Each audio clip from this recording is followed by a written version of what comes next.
সুমন, তোমরা একটু আলোচনা করো নিজেদের মধ্যে। আমি 3-4 মিনিটের মধ্যে আসতেছি। হ্যাঁ, তোমরা একটু নিজেরা পড়ালেখা নিয়ে একটু আলোচনা করো, গল্প টল্প করো। জি ভাই।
হ্যাঁ, আপনাদের বলেছিলাম যে পড়ালেখা নিয়ে একটু আলোচনা করতে, কিন্তু আপনারা করেন নাই। চুপ করে আছেন। বলেন, কে যেন কি বলছিলেন, মিরাজ?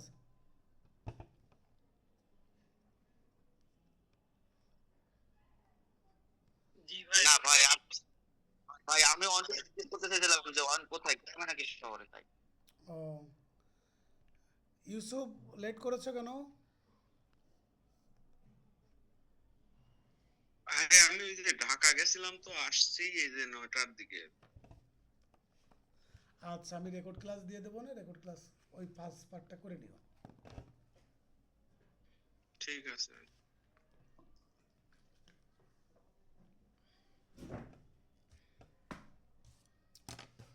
আচ্ছা, আমরা ছিলাম হচ্ছে রিভিউতে। রিভিউটা হচ্ছে আমরা যে আলোচনা করেছি, আহ, এখন লাস্টে আমরা দেখলাম যে রিভিউ কোন কোন গ্রাউন্ডসে আসলে রিভিউ করা যায় এবং কোন কোন ক্ষেত্রে রিভিউ করা যাবে, কত দিনের মধ্যে রিভিউ করতে হবে, 90 দিনের মধ্যে। রিভিউয়ের আবেদন যদি মঞ্জুর হয় তাহলে হচ্ছে আপিল করতে পারবেন আপনি, আর রিভিউয়ের আবেদন যদি নামঞ্জুর হয় তাহলে আপনি রিভিশন করতে পারবেন। এই যে যে প্রশ্নগুলো আমি বললাম এগুলো খুবই গুরুত্বপূর্ণ। ঘোড়ায় পেঁচায় আপনার এই জায়গা থেকে, এই 4টা প্রশ্ন থেকেই কিন্তু আপনার বারবার প্রশ্ন আসবে। রিভিউয়ের বিধান আছে কোন কোন জায়গায়, আর কোন কোন গ্রাউন্ডসে রিভিউ করা যায়, আর কতদিনের মধ্যে রিভিউ করতে হবে, রিভিউয়ের আবেদন মঞ্জুর হলে প্রতিকার কী, রিভিউয়ের আবেদন মঞ্জুর না হলে প্রতিকার কী। আপনি রিভিউ থেকে যতগুলো প্রশ্ন আপনার পরীক্ষার সামনে আসবে প্রত্যেকটা প্রশ্নই এই 4-5টা প্রশ্নের অন্তর্গত হয়েই ঘোড়ায় পেঁচায় দিবে। এর বাইরে যাওয়ার সুযোগ নাই, এর বাইরে যাওয়ার সুযোগ নাই। তাহলে আপনারা যদি এই 4-5টা প্রশ্ন যদি আপনারা মুখস্থ রাখতে পারেন, যেভাবেই ঘোড়ায় দিক না আপনি উত্তর করতে পারবেন। সুতরাং একটা আইন বুঝার এবং পড়ার, উত্তর করার কোয়ালিটি অর্জন করতে হলে আপনার মূল কনসেপ্টটা আপনার ভালো করে বুঝতে হবে। তারপরে যেভাবেই ঘোড়ায় পেঁচায় দিক না কেন, অনেকের আবার ওই যে মনে হয় যে মিনি লয়ের প্রশ্ন বুঝতে আপনার কঠিন লাগে বা অন্য কোনো মডেল টেস্টের প্রশ্ন বুঝতে কঠিন লাগে। কেন লাগে জানেন? কারণ তারা হচ্ছে প্রশ্নটা একটু বড় করে, পেঁচায় অনেক বেশি। আমিও পেঁচায় দিই বা ঘোরায় দিই, কিন্তু সেটা হচ্ছে আমি মানে শর্ট করে, শর্টের মধ্যে পেঁচাই, কিন্তু ওরা হচ্ছে অনেক লং করে পেঁচায়। এই জন্য আপনার ক্যাচ করতে সমস্যা হয়। সুতরাং কিন্তু মূল উত্তরগুলো কিন্তু একই, একই বিষয় হচ্ছে ঘোরায় পেঁচায় দিবে আপনাদের।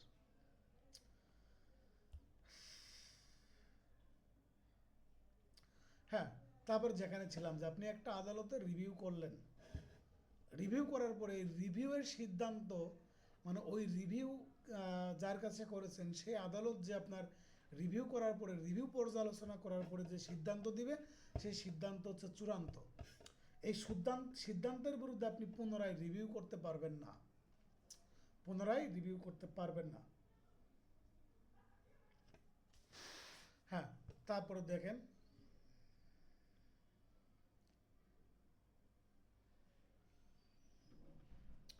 আপনি একটা রিভিউয়ের আবেদন করলেন, রিভিউয়ের আবেদন করার পরে আপনি শুনানির জন্য দিন ধার্য করা হলো, পরবর্তীতে আপনারা সেই তারিখে হাজির থাকলেন না, কন্টিনিউয়াসলি আপনারা হাজির থাকলেন না, গড় হাজির। তারপরে গিয়ে এই রিভিউর আবেদনটা যদি আদালত যদি প্রত্যাখ্যান করে দেয়, তাহলে পুনরায় আপনি এই আবেদনটি পুনর্বহালের জন্য আপনি আবেদন করতে পারবেন, পুনর্বহালের জন্য আপনি আবেদন করতে পারবেন। তাহলে আমরা দেখলাম যে প্রথমে রিভিউর আবেদন করলেন, রিভিউর আবেদন প্রত্যাখ্যান হইতে পারে, মঞ্জুর হইতে পারে, মঞ্জুর হলে আপনি কি করবেন, আপিল করবেন। প্রত্যাখ্যান হইলে বা নামঞ্জুর হলে আপনি রিভিশন করবেন। তারপরে গিয়ে আপনি রিভিউর সিদ্ধান্ত চূড়ান্ত, 90 দিনের মধ্যে রিভিউ করবেন। আর এই রিভিউয়ের গ্রহণ করার পরে, অ্যাডমিট করার পরে, তারপরে গিয়ে আপনার শুনানির দিন ধার্য করলে আপনি যদি অনুপস্থিত থাকেন, তারপরে যদি বিচারক যদি রিভিউটা প্রত্যাখ্যান করে, তখন আপনি রিভিউটা পুনর্বহালের জন্য আবেদন করতে পারবেন। এই হচ্ছে আপনার রিভিউয়ের সিকোয়েন্স। এবার আমরা চলে যাবো স্যার রিভিশনে, রিভিশনে চলে যাব। দেখেন, রিভিশনটা আলোচনা করতেছে হচ্ছে ধারা হচ্ছে 115, ধারা হচ্ছে 115, সেপারেট কোনো আদেশ নাই। দেখেন, রিভিশন হলো উচ্চ আদালতে কর্তৃক নিম্ন আদালতের কোনো মামলার সিদ্ধান্ত সঠিক করার জন্য সংশোধন। নিম্ন আদালত যে আপনার সিদ্ধান্ত দিয়েছে, এই সিদ্ধান্ত যদি আইনগত যদি কোনো ভুল থাকে, তাহলে এই ভুলটা যে সংশোধন করা হয় উচ্চ আদালতের রিভিশনের মাধ্যমে। দেখেন, যেখানে আপিলের বিধান নাই এবং নিম্ন আদালতের আইনগত ভুলের কারণে ডিগ্রি বা আদেশ ভুল হয়েছে, উক্ত ভুলের কারণে ন্যায় বিচার ব্যর্থ হয়েছে, এই 3টা কারণে আপনার কি করা যায়, রিভিশন করা যায়। আমরা জানি রিভিউয়ের কিন্তু আমরা তিনটা গ্রাউন্ডস পেয়েছিলাম। একটা পেয়েছিলাম হচ্ছে আপিল করা যায় না, আপিলের বিধান নাই, এবং আপনার এই স্মল কজেস্ট আদালতের রেফারেন্স প্রদত্ত কোনো সিদ্ধান্তের বিরুদ্ধে আপনি রিভিউ করতে পারবেন। কিন্তু রিভিশনের ক্ষেত্রে আমি কি পেলাম, যে ক্ষেত্রে হচ্ছে আপিলের বিধান যদি না থাকে এবং আইনগত যদি কোনো ভুল হয় এবং এই আইনগত ভুলের কারণে আপনার কি হয়, ন্যায় বিচার ব্যর্থ হয়েছে। এখন কথা হচ্ছে এই তিনটা গ্রাউন্ডসের মধ্যে রিভিউ এবং রিভিশনের মধ্যে একটা হচ্ছে আনকমন আছে, সেটা হচ্ছে আপিলের বিধান ছিল কিন্তু আপিল করা হয়নি। এখন প্রতিকার কি, কি উত্তর করবেন? অপশনে দেওয়া আছে রিভিউ, রিভিশন, আপিল। রিভিশন। আবার বলেন, অন্য কেউ বলেন। ভাই রিভিউ, আপিল করার বিধান আছে কিন্তু আপিল করা হয় নাই। আপিলের বিধান আছে কিন্তু আপিল করা হয়নি, এই অপশনটা শুধুমাত্র কিন্তু রিভিউয়ের মধ্যেই আছে, রিভিউয়ের গ্রাউন্ডসে আছে। সুতরাং এটা কিন্তু একটা টেকনিক্যাল প্রশ্ন, আপনাদের কিন্তু মাথা কিন্তু গুলায়ে ফেলবে। তাহলে তিনটা, এই যে রিভিশনের যে তিনটা গ্রাউন্ডস আছে, রিভিউ যে তিনটা গ্রাউন্ডস আছে, তিনটা গ্রাউন্ডস আপনারা সেপারেট করে ফেলবেন। আপিলের বিধান না থাকলে রিভিউ করা যায়, রিভিশন করা যায়, কিন্তু আপিলের বিধান আছে কিন্তু আপিল করা হয় নাই, এই ক্ষেত্রে কিন্তু শুধুমাত্র আপনার কি করতে হবে, রিভিউ করতে হবে। এই ক্ষেত্রে কিন্তু রিভিশন করার কোনো সুযোগ নাই।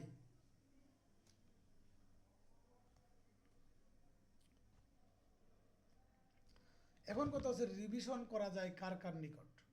রিভিশন করা যাচ্ছে হাইকোর্ট বিভাগের নিকট আর জেলা জজ আদালতে।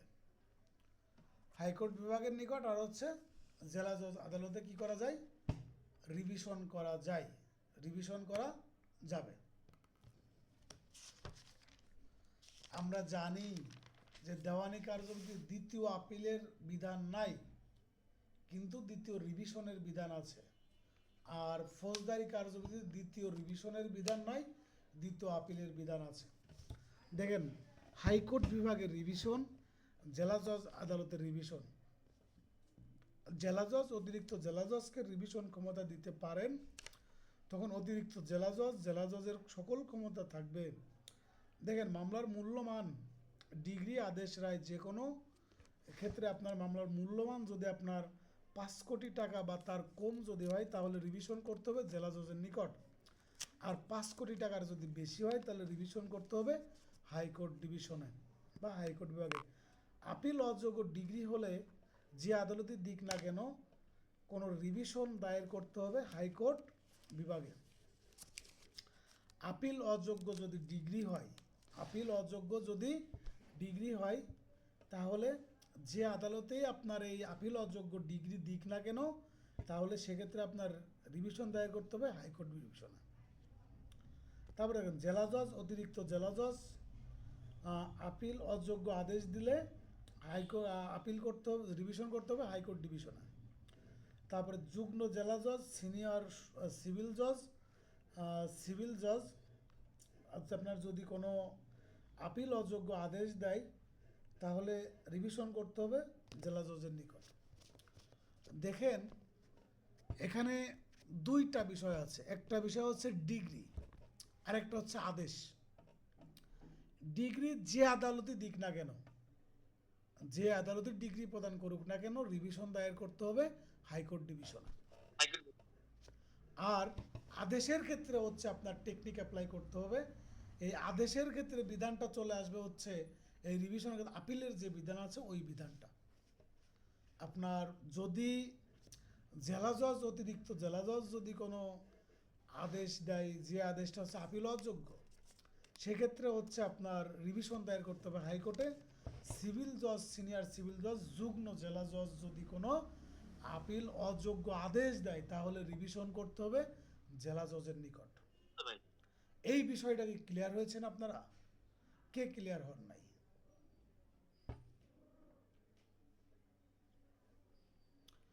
কে ক্লিয়ার হইতে পারেন নাই বা বুঝেন নাই বলেন।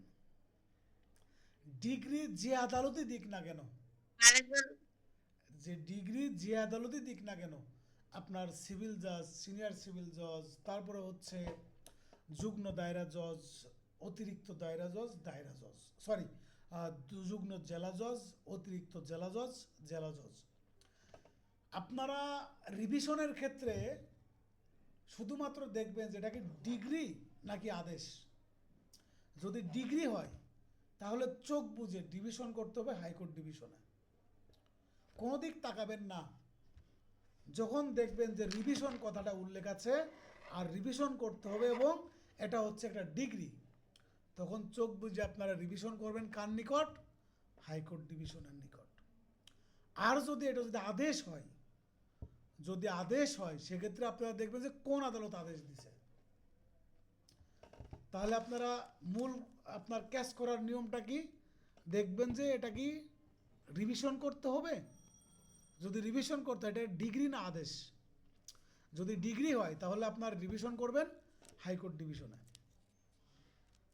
আর যদি ডিগ্রি হয়, সরি, আর যদি রিভিশন করতে হয়, আর যদি এটা যদি আদেশ হয়, যদি আদেশ হয়, আদেশ হলে সিভিল জজ, সিনিয়র সিভিল জজ যদি কোনো আদেশ দেয়, যদি কোনো আদেশ দেয়, যুগ্ম জেলা জজ যদি কোনো আদেশ দেয়, যুগ্ম জেলা জজ, সিভিল জজ, সিনিয়র সিভিল জজ যদি কোনো আদেশ দেয়, তাহলে সেই আদেশের বিরুদ্ধে হচ্ছে আপিল করবেন কোন জায়গা, সরি, রিভিশন করবেন জেলা জজের নিকট। আর সিনিয়র, সরি, জেলা জজ এবং অতিরিক্ত জেলা জজ যদি কোনো আদেশ প্রদান করে, আপিল অযোগ্য আদেশ, তাহলে সে আদেশের বিরুদ্ধে রিভিশন করবেন হচ্ছে হাইকোর্ট ডিভিশনে। আমি একটা প্রবলেম বলবো, আপনারা এর উপর একটা উত্তর করবেন। যেমন ধরেন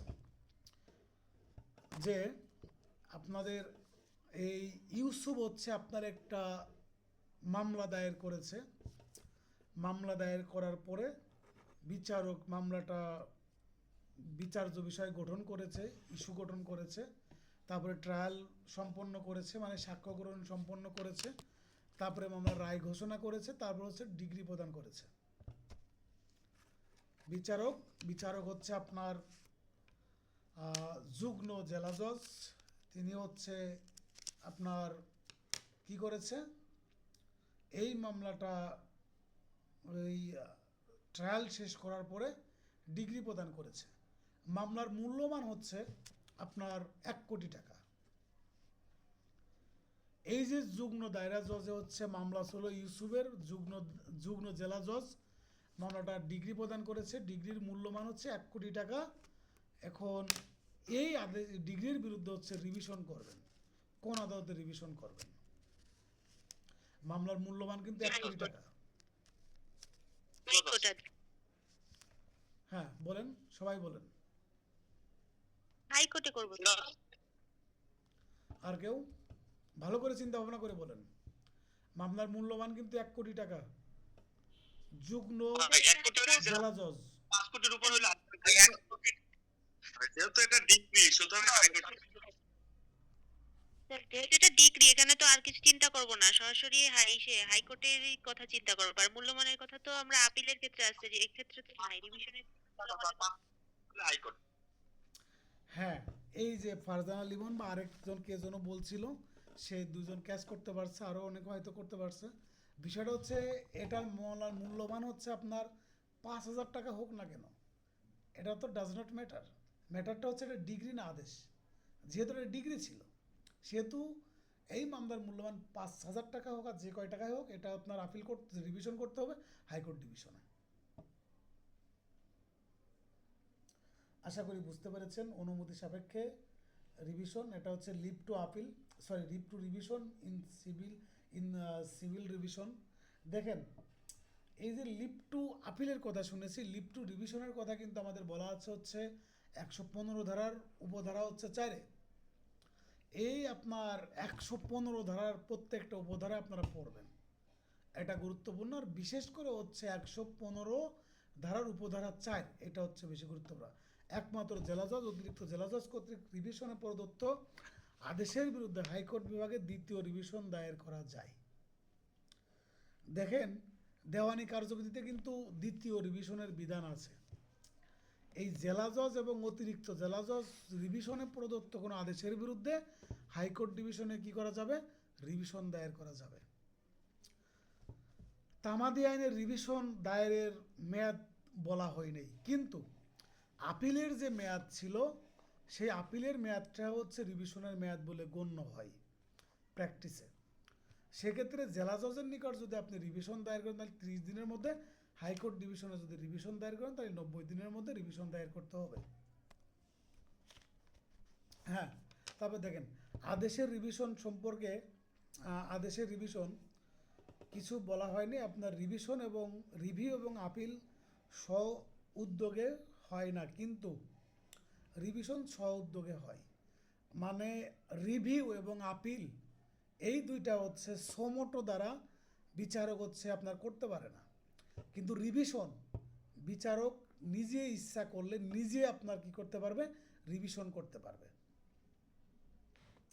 হ্যাঁ, তারপর দেখেন আমাদের এই যে আপিল রিভিউ রিভিশনের যে বিধানগুলো ছিল এগুলো আপনাদের এখান থেকে মোটামুটি সম্পন্ন হইলো। রিভিশনের বিষয়টা আমি আবার একটু বলি। বিষয়টা হচ্ছে যে রিভিশনের ক্ষেত্রে আপনারা দেখবেন যেটা ডিগ্রি না আদেশ, যদি ডিগ্রি হয় তাহলে সরাসরি আপনারা হাইকোর্টে আপনারা রিভিশন করবেন। আর যদি আদেশ হয় তাহলে আদেশের ক্ষেত্রে হচ্ছে যদি জেলা জজ হয় বা অতিরিক্ত জেলা জজ হয় তাহলে হাইকোর্টে, আর যদি সিভিল জজ, সিনিয়র সিভিল জজ, আর যদি যুগ্ম জেলা জজ যদি কোনো আদেশ দেয় তাহলে আপনার কি করবেন?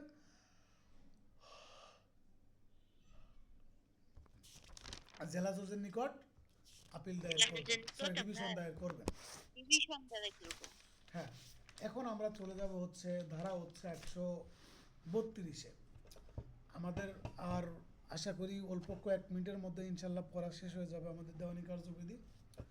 দেখেন এই 132 ধারাতে বলতেছে মহিলার ব্যক্তিগত হাজিরা হতে অব্যাহতি। মহিলাদের ব্যক্তিগত হাজিরা হতে অব্যাহতি।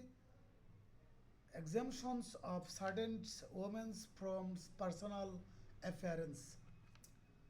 দেশের প্রথা রীতিনীতি অনুসারে যে মহিলাদের জনসমক্ষে উপস্থিত হতে বাধ্য করা উচিত নয় তারা অব্যাহতি পাবে। গ্রেপ্তারের ব্যাপারে বাধা না থাকলে দেওয়ানি কারাগারে বা দেওয়ানি পরোয়ানার মাধ্যমে গ্রেপ্তার করা যাবে এবং অব্যাহতি পাবে না। এটা হচ্ছে যেমন ধরেন যে কতগুলো মেয়ে আছে যারা হচ্ছে আপনার টোটালি জনসমক্ষে আসে না, বাঁচতে চায় না, ধর্মীয় রীতিনীতিগতভাবে বাধ্য আছে বা এগুলো মেনে চলে, তাদের কোর্টকে অ্যাভয়েড করার জন্য এদের আপনার কি করতে পারে? মহিলার ব্যক্তিগত হাজিরা আপনার কি করতে পারে? বাদ দিয়ে দিতে পারে, তখন আইনজীবীর মাধ্যমে হাজিরা দিতে পারে। এটা বলা আছে 132। 135 ধারাতে চলে যাবে। এখানে দেওয়ানি পরোয়ানার অধীন গ্রেপ্তার হতে অব্যাহতি। কতগুলো ব্যক্তি আছে যাদেরকে আপনার দেওয়ানি আদালতে গ্রেপ্তার করা যায় না? কতগুলো ব্যক্তি আছে যাদেরকে আপনার দেওয়ানি আদালতে গ্রেপ্তার করা যাবে না? জজ, ম্যাজিস্ট্রেট, বিচার বিভাগের কর্মকর্তা আদালতে গমনের সময়, মামলা পরিচালনার সময়, আদালত হতে আপনার প্রত্যাবর্তনের সময়। দেখেন এই যে কোনো বিচারক, কোনো ম্যাজিস্ট্রেট, বিচার বিভাগের কোনো কর্মকর্তা, তাদের নামে কি মামলা থাকতে পারে না? তাদেরকে আপনার ওয়ারেন্ট ইস্যু হইতে পারে না তাদের বিরুদ্ধে? হইতে পারে। এই কিছুদিন আগে একজন বিচারকের, ঢাকা জজ কোর্টে একজন বিচারকের বিরুদ্ধে তার ওয়াইফ হচ্ছে মামলা করে, নারী নির্যাতনের মামলা করে। মামলা করার পরে তারপরে হচ্ছে আপনার এই তার বিরুদ্ধে ওয়ারেন্ট ইস্যু হয়, অনেক তালবাহানা হয়। আমার কাকু হচ্ছে শুনানি করেছিল, শুনানিতে হচ্ছে তার বিচারকের বিরুদ্ধে হচ্ছে ওয়ারেন্ট ইস্যু হয়। ওয়ারেন্ট ইস্যু হওয়ার কিছু সময় পরেই, ঘণ্টাখানেক পরেই সে মহানগর থেকে আসলে জামিন নেয়। জামিন নেওয়ার পরের ঘন্টায় আবার তার ওয়াইফের বিরুদ্ধে সে আবার মামলা করে। ঠিক আছে, এখন এই যে একজন বিচারক যদি হয়, তাহলে সে যখন কোর্টে যাচ্ছে বিচার বিভাগের কার্য পরিচালনার জন্য বা কোনো কর্মকর্তা যাচ্ছে, সেই সময় এই দেওয়ানি মামলার ক্ষেত্রে তাদেরকে গ্রেপ্তার করা যাবে না। দেওয়ানি মামলার ক্ষেত্রে তাদের গ্রেপ্তার করা যাবে না। এটা বলা হচ্ছে 135-এ। 35-এর কতে চলে যাবেন। দেওয়ানি পরোয়ানাধীন বা পরোয়ানার অধীনে সংসদ সদস্যগণের গ্রেপ্তার এবং আটক আদেশ হতে অব্যাহতি। Exemption of member of legislative bodies are from arrest and detentions under civil procedure. যারা সংসদ সদস্য এমপি মন্ত্রী তাদেরকে এই দেওয়ানি মামলাতে তাদের গ্রেপ্তার করা যাবে না বা আটক করা যাবে না, এটাই বলা হচ্ছে আপনার 135-এর কতে। 137-এ চলে যাবেন। এখানে বলতেছে আদালতের ভাষা কি হবে। আদালতের ভাষা সরকার ঘোষণা করবেন বা নির্ধারণ করবেন। সাক্ষ্য লিপিবদ্ধ ব্যতীত অন্য কিছু ইংরেজি ভাষায় বুঝতে না পারলে অনুবাদ করে দিবেন, ইংরেজি ভাষায় করতে হবে। তারপরে আপনারা 143 ধারা যেটা আছে এখান থেকে শুধুমাত্র টাইটেলটা পড়বেন। এখানে ডাক মাসুলের কথা বলা আছে, ডাক মাসুল কত ধারাতে বলা আছে এটা একটু পড়বেন। তারপরে চলে যাবেন হচ্ছে ধারা হচ্ছে 144। 144-এ বলতেছে application for restitution. Application for restitution এটা খুবই গুরুত্বপূর্ণ। এটা হচ্ছে আপনার ডিগ্রি, এটা হচ্ছে আপনারা কি করবেন 3 স্টার দিয়ে রাখবেন। দেখেন আদালতের এই ডিগ্রি বা আদেশে যদি সংশোধন পরিবর্তন পরিমার্জন হয় এবং এর ফলে কোনো পক্ষ কোনো কিছু পাওয়ার অধিকারী হলে তাকে সেটা ফেরত বা পদার্পণ করতে হবে। দেখেন কোনো পক্ষের আবেদন আদালত প্রত্যার্পণের আদেশ দিতে পারে। উদাহরণ দেখেন একজন বিবাদীর বিরুদ্ধে একতরফাভাবে ডিগ্রি দিলে বিবাদী সম্পত্তির দখল হারায় যায়। তখন একতরফা ডিগ্রি বাতিলের আবেদন করলে মঞ্জুর করলে বিবাদী আবার সম্পত্তির দখল ফিরে পায়। একজন ব্যক্তি ধরেন যে হচ্ছে লতিফ ভাইয়ের সম্পত্তি মামলা করেছে হচ্ছে রতন। এই মামলা করার পরে এখন লতিফ ভাই হচ্ছে কোর্টে অনুপস্থিত থাকার পরে মামলাটা এক্সপার্টি হয়ে গেছে, এক্সপার্টি হয়ে ডিগ্রি হয়ে গেছে, ডিগ্রি হয়ে আপনার রতন হচ্ছে ওই সম্পত্তি গ্রহণ করে নিয়েছে। মূল সম্পত্তি কার? লতিফের। পরবর্তীতে এই লতিফ ভাই হচ্ছে এক্সপার্টির ডিগ্রি হচ্ছে আপনার কি করেছে বাতিলের জন্য আবেদন করেছে বা মামলাটা পুনরায় ট্রায়ালে নেওয়ার জন্য আবেদন করেছে। আবেদন করার পরে পরবর্তী আবার বিচার হয়েছে, বিচার হওয়ার পরে ডিগ্রি হয়েছে কার পক্ষে? লতিফ ভাইয়ের পক্ষে। আগে হয়েছিল রতনের পক্ষে, এখন হয়েছে লতিফের পক্ষে। এই রতনের পক্ষে যখন হয় রতন হচ্ছে সম্পত্তির দখল নিয়ে নেছে, এখন লতিফ তো বিবাদী, তখন পরবর্তীতে যখন সম্পত্তির দখল নেয় এই রতন, তাই দখল হারাই গেল কার? লতিফের। পরবর্তীতে আবার ডিগ্রি পাইছে, যখন ডিগ্রি পাইছে তখন ওই সম্পত্তিটা এই লতিফকে আবার ফেরত দিয়ে দেওয়া, পূর্বের অবস্থানে ফেরত পাঠানো। এই পূর্বের অবস্থানে হচ্ছে পাঠানোটাকে বলা হচ্ছে কি আপনার application for restitutions or restitutions of position. মানে কোনো ব্যক্তি যদি কোনো সম্পত্তির আপনার হকদার হয়, সেটা যদি অন্য কেউ দখলে নিয়ে নেয়, পরবর্তীতে তার পক্ষে যদি ডিগ্রি হয় তাহলে তাকে ওই সম্পত্তিটা ফেরত প্রদান করা বা বুঝিয়ে দেওয়া, এটা হচ্ছে আপনার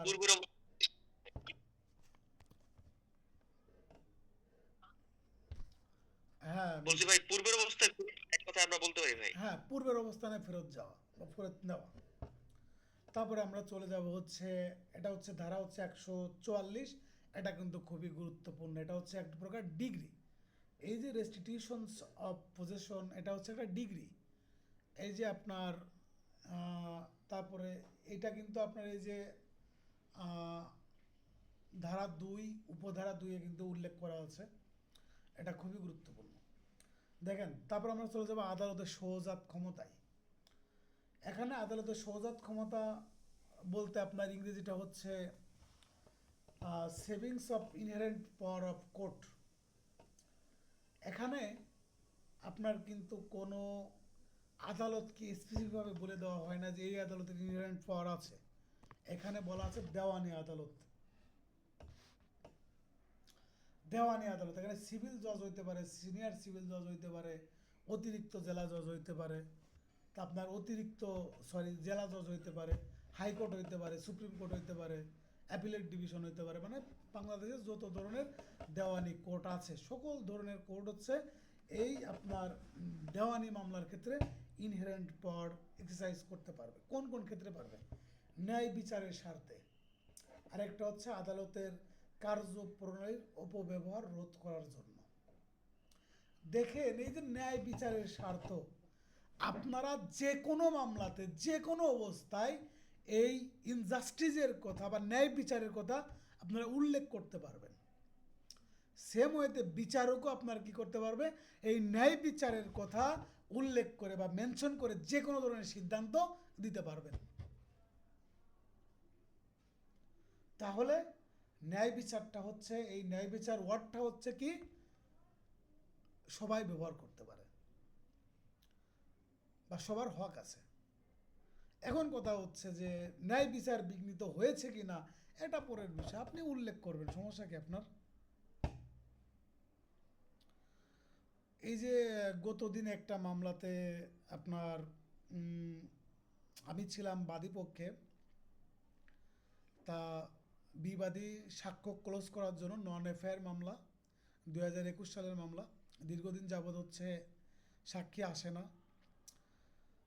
তা আমার আবার আরেকজন মানে সিনিয়র অ্যাডভোকেট ছিল, ওনাকে বললাম শুনানি করতে। তা শুনানি করার সময় উনি দেখলাম যে মোটামুটি আমাদের এগেনিস্টে আদেশ চলে যাচ্ছে। আমি বসেই ছিলাম বেঞ্চে, তা এটা দেখার পরে আমি উঠে গেলাম, উঠে যে পরে আমি শুনানি করলাম। তা আমি বললাম যে স্যার এখানে হচ্ছে আপনার একজন আয়ো সাক্ষী বাকি আছে, একজন পাবলিক সাক্ষী বাকি আছে, যদি এদের বাদ দিয়ে আপনি যদি মামলাটা যদি বিচারে নিয়ে যান তাহলে আমাদের ন্যায় বিচার বিঘ্নিত হবে, আমরা পরবর্তীতে আবার রায় থেকে মামলাটা রিকল করে আবার বিচারে নিয়ে আসার জন্য চেষ্টা করব, তখন কিন্তু মামলা প্রসিডিউরটা লং হয়ে যাবে। সো আপনি সামনের তারিখে আমাদের সময় দেন, আমরা সামনের তারিখে আমরা আমাদের যে পাবলিক সাক্ষী আছে আমরা সেটা উপস্থিত করব। এই যে সুন্দর করে বিচারককে বুঝাই দিলাম, বলে দিলাম, বিচারক তারপর হচ্ছে মঞ্জুর করলো, তাছাড়া আমাদের কিন্তু চলে যাচ্ছিল। এখন বিচারককে ন্যায় বিচারের কথা উল্লেখ করাইছে, এটা কি ওই সারা দেশের বই মামলার সকল কার্যক্রম নথিগুলো পড়ে দেখছে? পড়ে দেখে নাই। সো কিছু কিছু ওয়ার্ড আছে কোর্ট কাছারিতে চলে, এই ওয়ার্ডগুলো আপনি যখন মুখ দিয়ে বের করবেন তখন আপনার প্রতি একটা পজিটিভ ধারণা অটোমেটিক চলে আসবে। আর অ্যাডভোকেটরা কিন্তু আপনার তার শুনানির মাধ্যমে অনেক কিছু করতে পারে,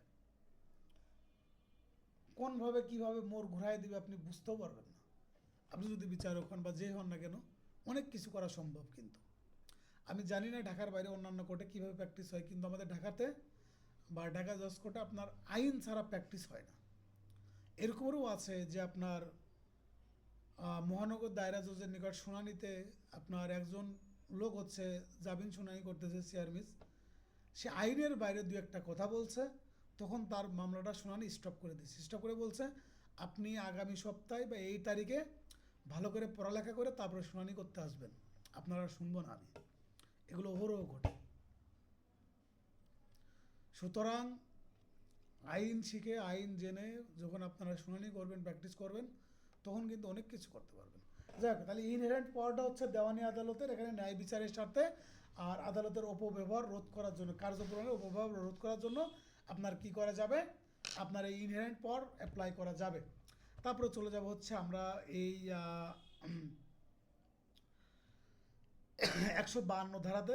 এই 151 ধারা কিন্তু অনেক গুরুত্বপূর্ণ, 3 স্টার দিয়ে রাখবেন। এখান থেকে আপনার 2-3 লাইনের পড়া, কিন্তু এখান থেকে হিউজ প্রশ্ন বের করে হিউজ প্রশ্ন করা যায় এবং হয়, ঠিক আছে? সো এটা আপনারা অনেক ডিটেলস পড়বেন, অনেক বেশি করে পড়বেন, এর বাইরে কিন্তু মূল কনসেপ্ট কথা কিন্তু এর বাইরে নাই। তারপর দেখেন 152তে চলে যাবে, এখানে বলতেছে রায়, ডিগ্রি, আদেশ সমূহ বা এর সংশোধন। দেখেন অ্যামেন্ডমেন্টস অফ জাজমেন্ট, ডিগ্রি আর অর্ডার, রায়, ডিগ্রি বা আদেশ বা করণিক ভুল, গাণিতিক ভুল বা অন্য কোনো আকস্মিক ভ্রান্তি বা বিচ্যুতির কারণে কোনো ভুল হলে যে কোনো সময় আদালত নিজ উদ্যোগে বা কোনো পক্ষের আবেদনে কী করতে পারে, সেটা সংশোধন করতে পারে। তারপরে হচ্ছে আমরা চলে যাব 153 ধারাতে। এখানে দেওয়ানি কার্যধারার ত্রুটি সংশোধন করার সাধারণ ক্ষমতা। মামলার কার্যধারার কোনো প্রকৃত প্রশ্ন বা বিচার্য বিষয় নির্ধারণের উদ্দেশ্যে আদালত যে কোনো সময় যে কোনো মামলার কার্যধারার ত্রুটি সংশোধন amend any default বা defect on error in any procedures in a suit, মানে আপনার এই সাধারণ ক্ষমতা দ্বারা কি করতে পারে, বিচারক হচ্ছে আপনার এই মামলার কোনো কার্যধারার কোনো ত্রুটি সংশোধন করতে পারে। আর হচ্ছে রায় ডিগ্রি আদেশসমূহ সংশোধন এটা করবে হচ্ছে কখন, আপনার যদি কোনো করণিক ভুল থাকে, গাণিতিক যদি কোনো ভুল থাকে, আকস্মিক আপনার যদি কোনো ভ্রান্তি থাকে, এগুলো সংশোধন করতে পারবেন হচ্ছে 152 ধারাতে। 152 ধারা গুরুত্বপূর্ণ, খুবই গুরুত্বপূর্ণ, এটা আপনারা ভালো করে পড়বেন। আর এর মাধ্যমে হচ্ছে আপনাদের দেওয়ানি কার্যবিধি শেষ হলো। দেওয়ানি কার্যবিধি পরবর্তী ক্লাস হচ্ছে আপনাদের হবে হচ্ছে bar council order and rule. আর আপনাদের যে পরীক্ষা আছে, পরীক্ষার শিডিউলটা আমি আজকে রাতে অথবা কালকে দিয়ে দিব। আর আপনারা যারা আছেন, যেহেতু একটু সময় পাচ্ছেন, একটু ভালো করে পড়ার চেষ্টা করবেন, খুবই মনোযোগ সহকারে পড়ার চেষ্টা করবেন। আর যার যখন যে ধরনের সমস্যা হোক আমাকে একটু নক করবেন, আমি যথাসাধ্য চেষ্টা করব। আমি এখন আপাতত ফ্রি আছি, মাঝে কিছুদিন খুবই ব্যস্ত ছিলাম। আর আমাদের তো অ্যাডভোকেটদের ডিসেম্বর মাসে মোটামুটি ফাঁকাই থাকে, আমরা ভালোই ফ্রি থাকি, সুতরাং সমস্যা হবে না। সুতরাং এই সময় আপনারা একটু ভালো করে মনোযোগ সহকারে আপনারা একটু পড়ালেখা করেন। কোর্ট কাছারিতেও কাজ কম থাকে ডিসেম্বর মাসে। আর যারা প্র্যাকটিসে যান, প্র্যাকটিস তারা ডিসেম্বর মাস পুরোটাই অফ রাখেন, পড়ালেখা করেন, আগে লাইসেন্স নেন, তারপরে হচ্ছে আপনারা মোটামুটি প্র্যাকটিস করবেন ভালো করে।